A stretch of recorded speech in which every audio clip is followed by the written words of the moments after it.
Nah, Bu Nis, kita sekarang sedang berada di Candi Brahu ya, Candi Brahu, Desa Bejijong, Kecamatan Trawulan. Kecamatan Trawulan, Mojokerto. Nah, kali ini saya ditemani oleh Pak Teguh, ini yang akan memandu wisata di sini, yang akan menjelaskan tentang sejarah dari Candi Brahu ini, ya. Selamat siang, Pak. Selamat pagi setengah siang. Iya. Bapak bisa ceritain nggak? Atau kita sambil keliling ya, Pak? Ya? Monggo, mari silahkan. Mau. Enaknya Candi Brahu ini. Iya. Ini kan wilayah yang sangat bersejarah juga nih. Iya. Untuk cikal bakal Nusantara Indonesia ini.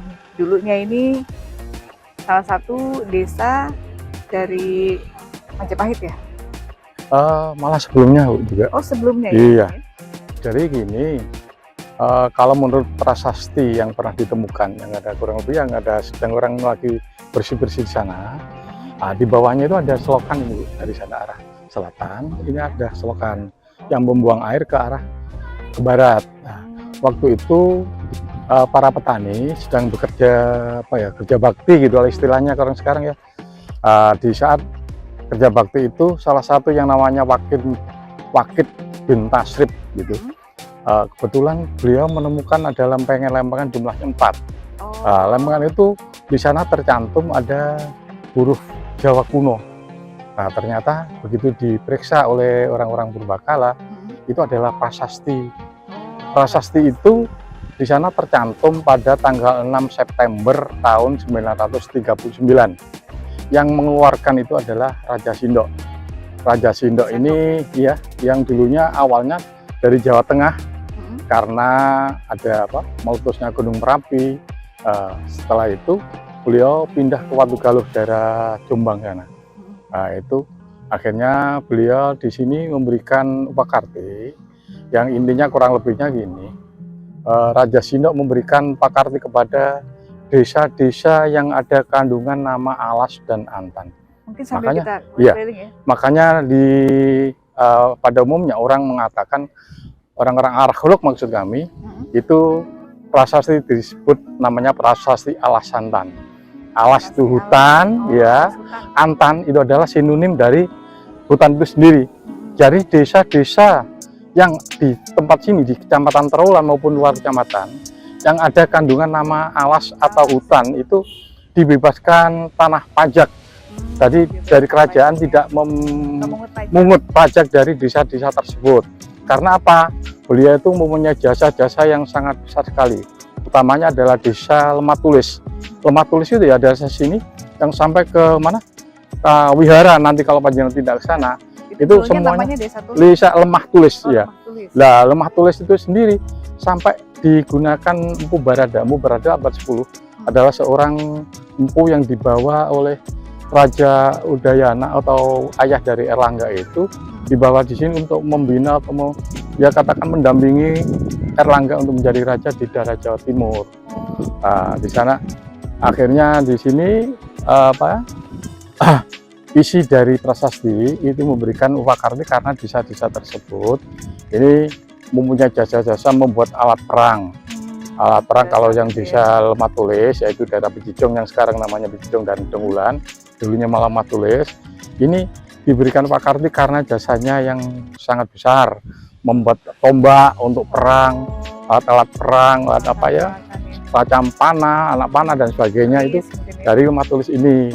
Begitu juga desa-desa yang Alas Santan itu seperti Balongono, Wonosari, Wonorejo dan sebagainya, ini karena beliau membuat alat pertanian. Jadi alat pertanian yang seperti sabit, cangkul, benduk, parang dan sebagainya. Akhirnya beliau ditutup dengan kegiatan tersebut dengan makan-makan. Nah, namun di dalam prasasti tersebut tidak dicantumkan bahwa di sini itu ada sebuah bangunan suci. Tidak disebutkan bangunan suci apakah seperti ini, apakah mungkin juga dalam bentuk yang lain. Jadi tapi yang jelas pada saat ditemukan prasasti itu ini belum ada. Sudah ada. Ini penemuannya itu 17 Juli tahun 1963. Jadi sudah barusan aja ya, saya sudah kelas 3 waktu itu mungkin itu. Baru nah, ya, jadi intinya prasasti ini tidak menyebutkan bangun suci itu seperti Candi Brau ini, sehingga para arkeolog itu tidak bisa memberikan kejelasan apakah waktu itu jadi apa, waktu itu apakah juga bentuknya seperti ini juga waktu Raja Sindok itu memberikan upakarti kepada desa-desa. Nah ini candi ini adalah bersifat Buddha ya, iya, jadi Buddha ini kan di sini kan yang jadi kalau dari orang-orang arkeolog itu menyebutkan kalau daerah yang berada di utara jalan raya yang sekarang, jalan raya itu juga mungkin juga zaman Mojokerto itu sudah ada yang aspal itu, yang jalan besar itu. Nah, yang sebelah utara itu kebanyakan itu peninggalan dari Buddha. Kalau yang sebelah selatannya itu peninggalan dari sama Hindu, iya gitu. Nah ini makanya ini dibagi beberapa tingkat. Yang bagian bawah inilah kaki candi, terus tubuh candi dan atap candi. Nah atapnya itu bentuknya itu bentuk stupa sebenarnya. Kalau kita melihat dari arah atas dari kelihatan kalau bentuknya tidak stupa. Stupa seperti memang ya secara suatu gambaran kalau itu adalah peninggalan dari agama Buddha. Ya, ini fungsinya sendiri candi ini ya? Ya kalau kita sekarang orang Islam sepertinya masjid, musola, langgar dan sebagainya, tempat untuk sembahyangan. Memang kalau candi Brahu ini dulunya itu memang ya di dalam artian yang sebenarnya di Kecamatan Trawulan tidak ada yang menyamai. Kalau yang lainnya itu kan ada Candi Ringin Lawang, Candi Bajang Ratu, Candi Tikus, Candi Kedaton dan sebagainya. Candi Ringin Lawang adalah satu candi yang ditemukan dalam bentuk pintu gerbang. Di sebelahnya ada tumbuhan yang namanya beringin.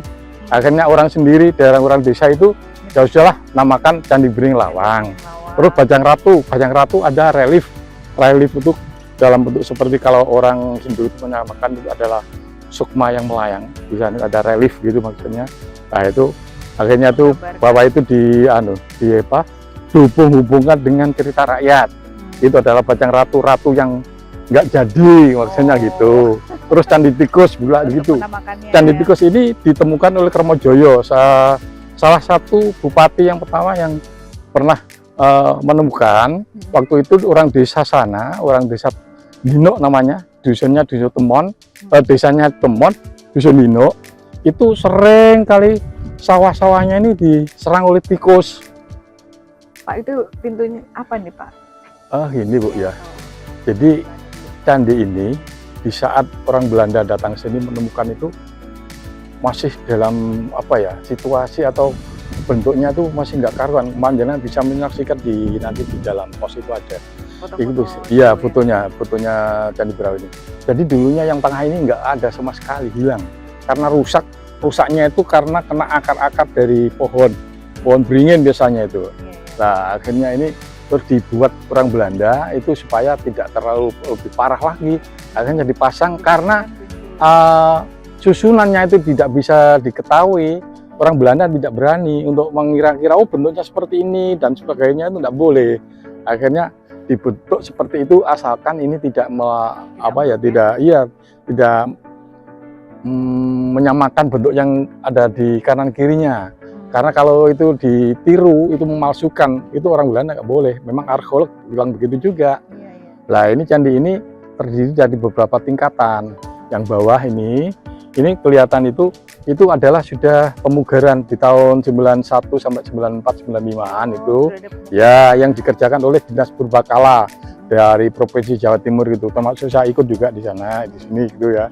Nah, saya sendiri dulunya dari Dinas Purbakala, saya kerja mulai tahun 74 sampai 2010 kemarin barusan saya purna tugas. Itu ya.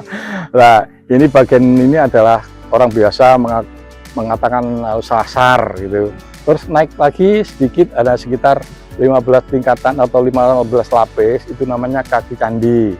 Terus di sana kelihatan sampai atas itu adalah tubuh candi. Terus yang paling atas sekali atau yang paling atas itu namanya atap atau sungkup ya, sungkup itu, yaitu masuk dalam atap. Ya stupanya kelihatan, tidak kelihatan itu tinggal berapa kelihatan di sana itu yang ada pemalang petir itu. Nah ini semuanya ini dikerjakan teman-teman itu yang yang rusak. Jadi yang aslinya asli ini Bu, ini. yang seperti warnanya ini ya. Ini seperti ini yang masih asli dari zaman tahun sekitar zaman Mojopahitan gitu. Mungkin tadi yang disebutkan. batanya seperti ini ya. Iya. Batanya. Nah, ini yang baru. Yang baru itu biasanya dulu itu ada tanda-tanda yang diberi timah sama teman-teman. Kelihatannya baru tapi apa ya? Ternyata kekuatan batu bata yang baru ini masih lebih kuat yang lama juga. Iya, seperti inilah ini kan. Ya, ya. Jadi kalau memang misalkan gini, Bang, sistem pembangunan candi itu kalau kanan kirinya itu ada bentuknya sama, akhirnya berani untuk membangun atau memperbaiki dengan bentuk yang sama seperti kanan sana. Kalau nggak berani seperti itu, akhirnya dibuat trap seperti itu supaya tidak menyalahi. Memang ilmu arkeolog seperti itu juga ya. Boleh merubah bentuk. Jadi memang waktu ditemukan ya nggak utuh gitu ya? Nggak, rusak. Jadi ada pohon beringin di sebelah sana, kalau saya ingat itu tengahnya ini habis sama sekali. Akhirnya ditor sekitar tahun 1916 atau berapa itu ya itu. Ya. Pak, untuk sekarang candi ini masih digunakan nggak dalam pemujian itu kayak Candi Borobudur? Ya, kalau memang digunakan sih digunakan, tapi yang menggunakan itu adalah orang-orang dari agama Buddha. Di sini kan juga ada ada Mahavihara yang namanya Vihara Mojopahit. Nanti kita akan ke sana. Jadi setiap kali ada kegiatan yang erat kaitan dengan agama Buddha, selalu beliau datang di sini. Dan kegiatan itu biasanya dilakukan pada malam hari. Ya, di sini sambil banyak lampu-lampu lilin dan sebagainya di sini. Para biksu dan biksuni itu berada di atas sana sambil semadi dan sebagainya. Melakukan ya, memang karena ini adalah candi yang bersifat agama Buddha. Tadi sudah sampaikan ya, kalau di sebelah selatan jalan raya yang sekarang itu dilewati mobil dan sebagainya itu adalah dari keturunan Hindu, yang dulunya juga selain Hindu adalah namanya Karisian. Karisian itu adalah agama yang dulu diperbolehkan atau yang disahkan oleh zaman Mojopahit. Itu ada hanya tiga, ada Karisian, ada Buddha, ada Hindu. Karisian itu kalau sekarang agama aliran kepercayaan, itu namanya Karisian ya. Kejawen gitu ya. Nah, itu yang disahkan. Bahkan sampai sekarang pun namanya saja yang berubah, tapi kegiatannya sama. Kalau ini hanya untuk orang Buddha, tapi kadang-kadang tidak menutup kemungkinan orang-orang Jawa itu biasanya ada gebyar pakai wayangan. Kalau kegiatan-kegiatan tertentu, saya sini kurang tahu persis apa yang diperingati. Ada wayangan di sini yang biasanya ada sponsor dari Universitas Erlangga, ada yang dari Udayana dan sebagainya. Nah, ini di sini tuh penuh ada terop-terop sekali, banyak sekali ya. Ya, Pak, ini dibangun masa apa, Pak? Maksudnya siapa? Masa pemerintahan siapa gitu ya? Iya, Nyun Sewu. Ini memang di Jawa Timur itu memang aneh-aneh Pak ya. Karena apa? Ada sebagian candi yang dibuat itu selalu diikut sertakan ada angka tahun pembuatan, angka tahun selesai dan sebagainya gitu ya. Tapi ini di candi ini tidak ada. Namun di dalam prasasti yang telah ditemukan pada tanggal 17 Juli tahun 1963 oleh penduduk Bejijong ini angka tahunnya itu tanggal 6 September tahun 939. Nah, tahun 938 itu Raja Sindho itu barusan datang dari Jawa Tengah karena meletusnya Gunung Merapi. Akhirnya kerajaan itu pindah di Watugaluh yang sekarang orang sini namanya Megaluh, yaitu di daerah Jombang sana. Dekat, kurang lebih hanya sekitar 20 kilo dari sini gitu. Nah, tadi saya sebutkan bahwasanya desa-desa yang ada kandungan nama Alas dan Antan dan termasuk Lemah Tulis itu mendapat makarti bebas pajak dari kerajaan Sindho. Ini karena jasanya yang pertama itu di sini ada suatu bangunan suci. Tapi waktu itu tidak disebutkan bentuknya seperti apa. Yang ada hanya nama bangunan suci adalah Warahu atau Waharu waktu itu. Nah, sampai sekarang namanya Candi Brahu. Nah, waktu Berarti itu sebenarnya bukan Cikapa, Kak. belum masa Majapahit kan? jauh Pak. Jauh. Kalau saya Mojopahit itu kan 1293. Oh, berarti Ah, masih anak keturunan ini yang Iya. Nah, kalau ceritanya lebih jauh lagi. Gini, pada tahun 939 itu kan Raja Sindok yang memerintah. Setelah itu ada 4 keturunan lagi dari Raja Sindok. Itu ada namanya Dharma Wangsa Teguh. Panjenengan boleh dengar ya. Nah, Dharma Wangsa Teguh itu punya seorang kakak yang namanya Mahendra Datta. Nah, pada tahun sekitar 970 berapa gitu, itu ketemu dengan namanya Udayana. Nah, Udayana pada tahun 977 itu berada di Jolotundo sana, membangun sebuah pemandian namanya Jolotundo. Jolo itu air, Tunda itu berundak. Jadi kalau posisinya di sekarang kurang lebih ada 40 meter ke arah barat daya dari kota Mojokerto. Makanya di sana itu terbuat dari bangunan itu adalah dari batu andesit. Nah, itu karena Raja Udayana ini adalah keturunan dari Marwadewa yang ke-6. Itu dengan ibunya yang namanya Warkawati, itu dia terusir karena dikudeta oleh seorang raja perempuan. Akhirnya dia di sana selama 3 tahun.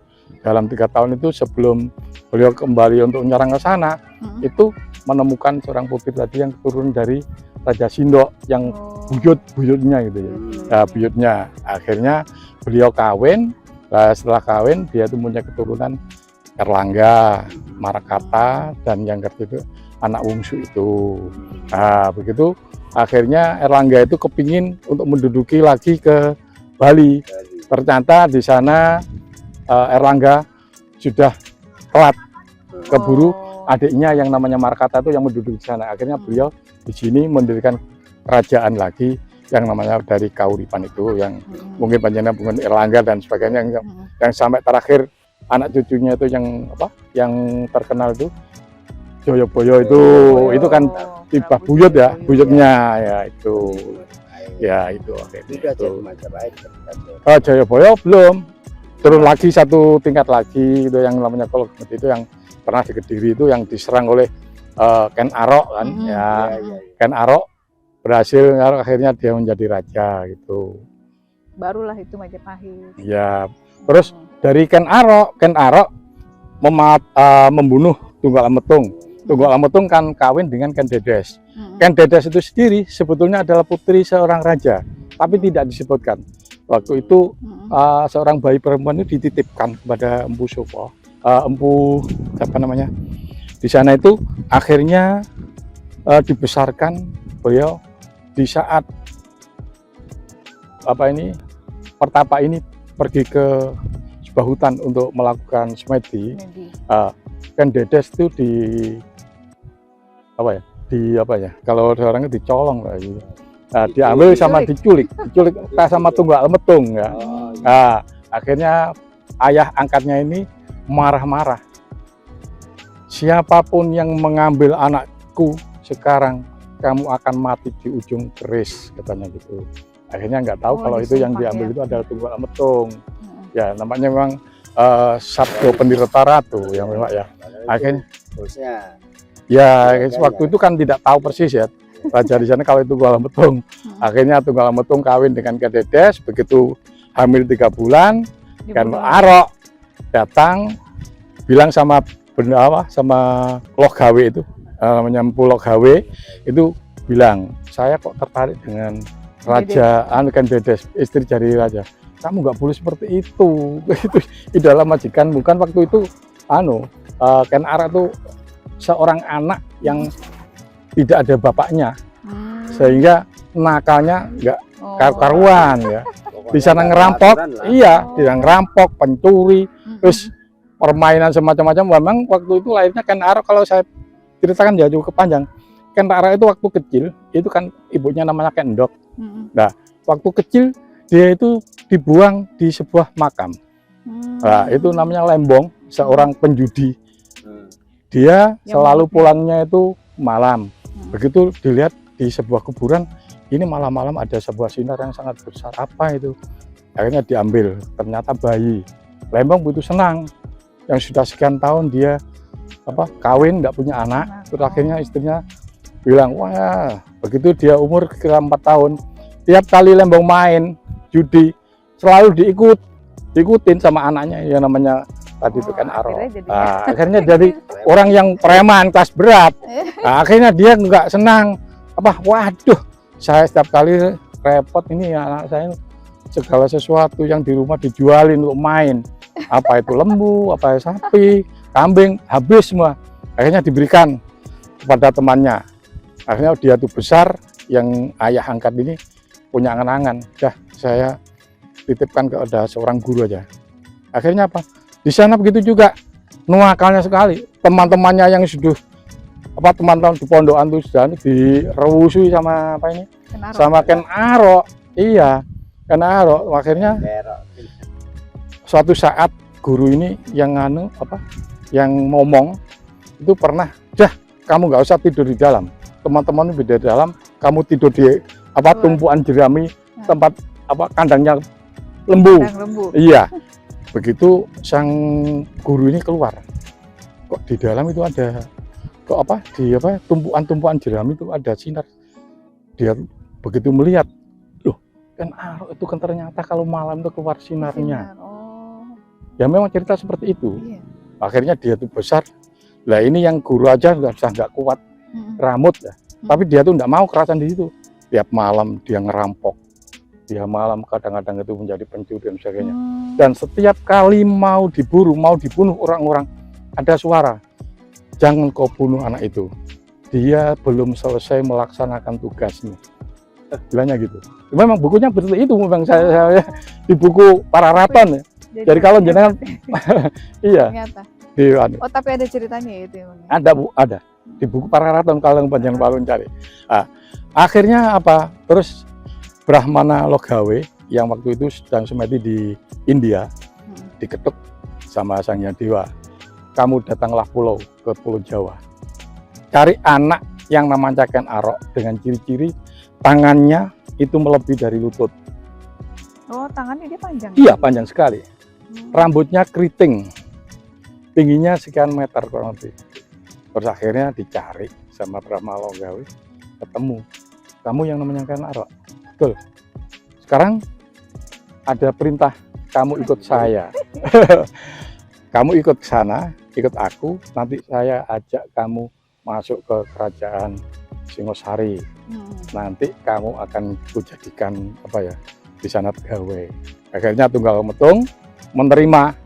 Saya terima, saya jadikan jadi pemelihara kuda yang itu Pak, yang ditumpangi itu loh. Nah, sama ditumpangi ke Tunggal Metung. Akhirnya suatu saat, di saat Ken Dedes menaikkan kakinya untuk naik ke kereta, dia ketahuan ada suatu sinar di dalam perut itu. Akhirnya tanya sama Brahmana Logawe, itu adalah lambang siapa orang yang mengawini seorang yang punya sinar seperti itu, dia akan menjadi raja. Aku mau. Nah, ya, akhirnya ya itu tadi akhirnya bisa keluar dengan jalan bagaimana saya bisa menggantikan, harus membunuh Tunggal Metung.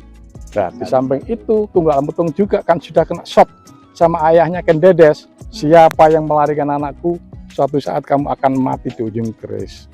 Akhirnya Ken Aro, iya, akhirnya ke Bugandring. Bugandring ternyata masih sekian hari, sekian bulan nggak selesai. Akhirnya keris itu diambil, ditusukkan kepada yang membuat. Bugandring mati lebih dahulu. Akhirnya sampai turun 7 kan itu. Ya, akhirnya Tunggal Metung dibunuh, mati, ke Aro, langsung kawin. Nah, dari Tunggal Metung lahirlah Anusapati. Anusapati punya anak yang namanya Wisnuwardana. Wisnuwardana punya anak mertuanya Raden Jaya itu Kertanegara. Kertanegara punya putri 4 termasuk Gayatri. Nah, itu. Terus yang turunan dari Ken Aro dengan Ken Dedes, Maeso Wong Ateleng. Yang Maeso kedua, Maeso Wong Ateleng Maeso Cempoko yang kedua. Terus Maeso Cempoko punya anak Dyah Lembutol. Dyah Lembutol punya anak namanya Raden Wijaya. Akhirnya Raden Wijaya ngenger ke Pak D ya, Kertanegara itu juga. Kan sama-sama ibu tapi beda ayah kayak gitu ya. Ya akhirnya diambil menantu sendiri sama Kertanegara. Lah Kertanegara ini memang ya. Boleh. Kertanegara ini punya waktu itu kan bukan aturan seperti itu belum ada. Iya. Iya. Itu kan bukan Islam. Iya. Kertanegara punya adik perempuan dikawin sama Jaya Katwang. Nah, akhirnya masih dalam lingkungan gunanya apa? Untuk memperkuat ke sana biar tidak berontak. Ternyata Jaya Katwang ini adalah keturunan dari Jayakarta yang pernah dibunuh sama Ken Arok itu. Nah gitu. Iya. Akhirnya apa? Dia berontak. Nah, waktu itu Raden Wijaya sudah pernah menerima tamu yang utusan dari Kubeleikan. Beliau disuruh untuk tunduk kepada Kubeleikan, tapi Kertanegara tidak mau. Akhirnya apa? Salah satu dari utusan itu diiris telinganya. Masih ingat Pak ya iya di cerita Skala itu ya. Nah, akhirnya apa? Pada tanggal 21 September tahun 1289, Raden Wijaya waktu itu yang sudah menjadi menantu disuruh oleh Kertanegara mendirikan sebuah patung yang sangat besar. Letaknya di mana? Di sini juga. Di mana? Pasnya kurang lebih di wihara. Nanti panjang akan saya ke sana. Iya, Buddha. Patung Buddha Maha Aksobhya.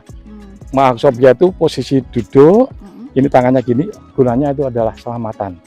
Nah, sekarang patung itu masih ada, tapi tidak di sini lagi, pindah ke Surabaya. Kalau penyanyi dengar siapa? Joko Dolok. Nah, itu diambil oleh residen The Silas, residen dari orang Belanda pada tahun 1872. Itu diambil di sana, digunakan untuk taman dari orang-orang Belanda, Tangsi. Tangsi itu mungkin komplek itu Pak ya. Jadi Tangsi orang Belanda itu di sana. Selain arca Maha Aksobhya itu ada arca yang lain. Masih banyak di sana, ada pun. Kalau wajah ini enggak segitu dari Iya. Nah, itu Joko Dolok itu di tempat duduknya itu yang namanya apa? Ini ada prasastinya. Prasasti itu adalah sebuah doa yang gunanya untuk nolak balak dari Teluh dari Kubeleikan supaya tidak masuk ke Singosara, tidak mengenai dengan Kertanegara. Tapi namanya Tuhan sudah menentukan dia mati tidak di tangan Kubeleikan tapi di tangan besannya sendiri, yaitu dari Jaya Katwang. Akhirnya 2 orang yang dilarikan oleh Jaya Katwang, anak dari Kertanegara yang 2 itu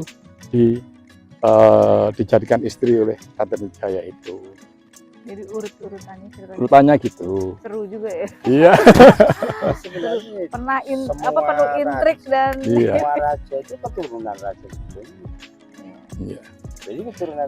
Lah terus yang menjadikan misteri. Ken Arok kan bukan Ini kan. raja sebenarnya. Lah ini tadi mau saya arahnya ke sana arahnya cerita saya nih. Ken Arok itu sebetulnya terasa keturunan siapa? Kalau menurut Pak Bukhari, Nyun Sewu saya bukan mendiri. Nah ini datang di tangan saya sudah. Bulunya berdiri semua ini Bu. Iya.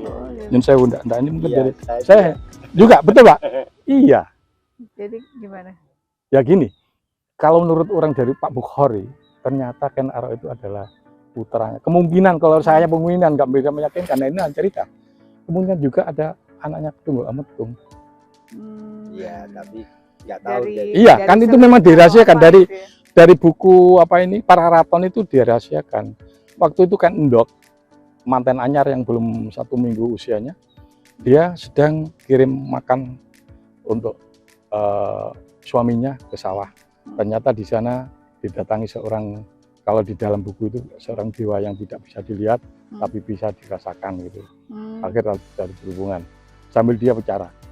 Setelah ini hubungan aku dengan kamu jangan sampai ada 1 orang pun yang akan tahu hubungan dengan kamu dan jangan ada yang tahu.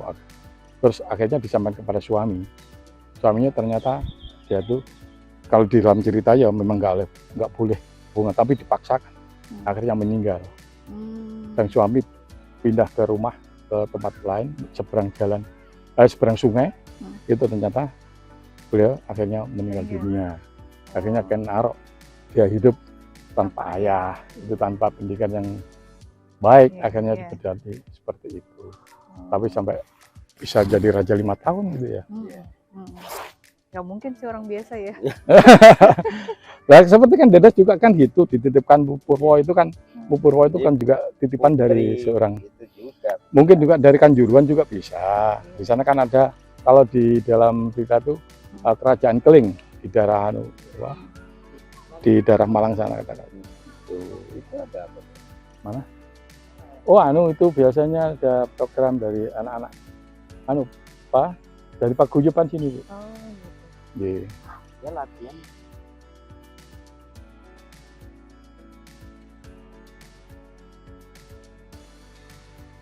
Wah, Pak Teguh, ternyata seru sekali ya cerita tentang sejarah lampau bahkan sebelum Majapahit berdiri. Iya. Terima kasih banyak nih untuk menemani kami di sini dan menceritakan berbagai hal. Kalau gitu Bu Nis jangan kemana-mana, terus untuk mengikuti vlog saya karena kita akan ada lanjutan ceritanya ke tempat berikutnya yaitu Vihara Majapahit.